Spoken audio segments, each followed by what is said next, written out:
Hi everybody, welcome to Health and Wealth. Today we're going to talk about breaking bad habits. Do you know how long it takes to break a bad habit? Only because you told me earlier. I think it's somewhere between 18 weeks, 18 days and 272 days. People would have so many problems if it took that long. 18 and 254 days. So everyone has them. I won't go into yours, but... Well, that's actually the easiest way to break a bad habit. If you ask my wife, I don't have bad habits, so that's the easiest way just to I just feel have like all we good should habits. definitely ask Lindsay that you... Okay, anyway, everyone has them.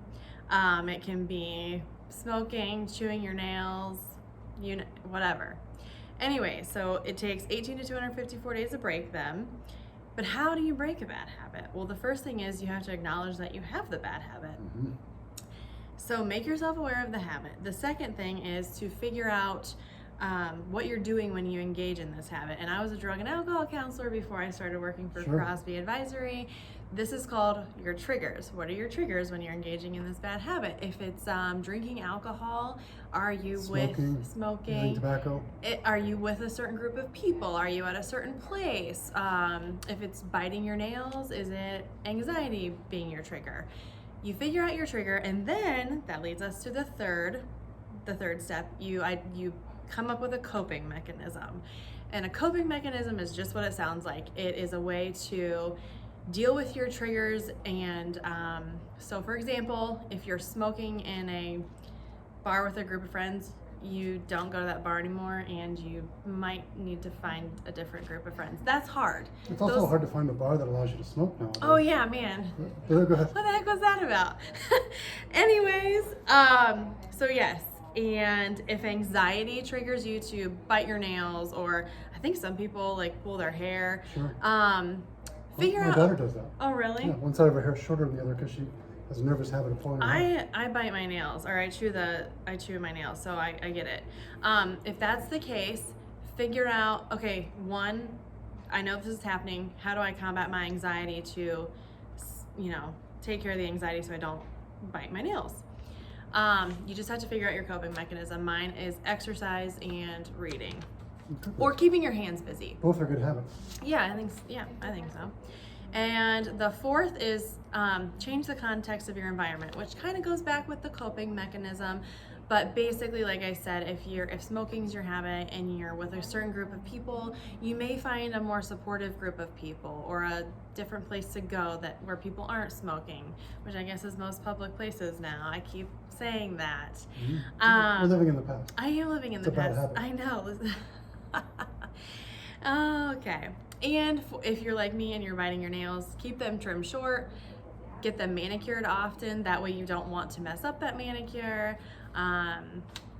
Whatever works for you. And 5, the last step is just don't give up. Like we said, it can take a long time. You might have some backslides, and that's okay. Just don't give up. Awesome. So on to you.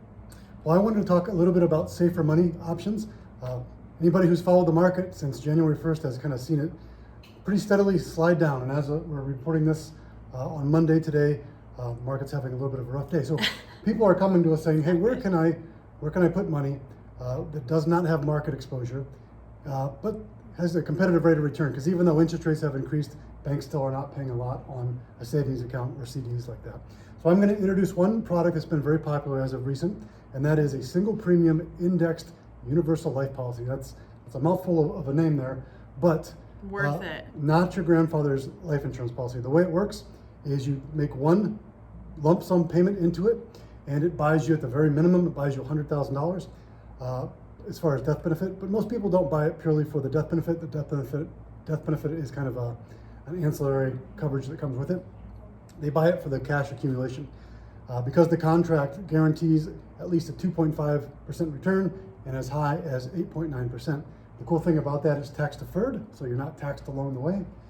It's got that death benefit in it, and a lot of times we'll see people use this for what they call never money, money I have in my savings account or checking that I don't plan on ever using, but I need it to grow to keep at least pace with inflation, or they're saving for a child's education or whatever that might be. This is a great place to do that.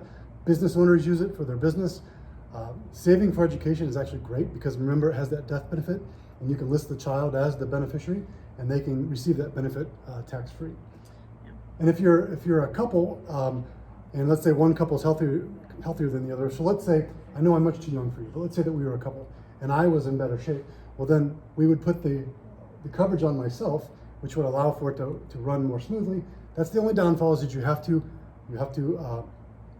qualify for it, right? Because it is a life insurance policy, but hard to beat, between 2.5 to 8.9%, depending on the underlying performance. That's the growth, right? That's the growth, yep, that's the growth of it. Tax deferred, and it comes with that death benefit. Pretty amazing. Oh, and the best thing about that is you have access to the full contract value, to the full money value on year one. So there's no surrender charge period, there's no period of time that you have to keep it in it. So you can invest this money in one day, and if you decide like I can't do this, you can take it out the next day. Pull it out. Okay. And so to recap that, you have to qualify for life insurance to qualify for this, and it's a minimum of 100,000. So as a general rule, you need your age in dollars for the lump sum deposit into that. So if I'm 35 years old, I need $35,000. You wish you were 35 years old. Right, to put that in there, because it needs to buy a minimum of $100,000 in coverage for it to work. But when it works, it'll guarantee a 2.5% return, and on years where the market is up, it'll give you as high as 8.9. So if the market does 10%, it gives you 8.9. If the market does 5%, it gives you 5%. If the market is negative, as it is right now, it still gives you the 2.5% return. Yeah. So, as always, if you'd like us to run some numbers for you, please contact our office, and have a great week. Thank you.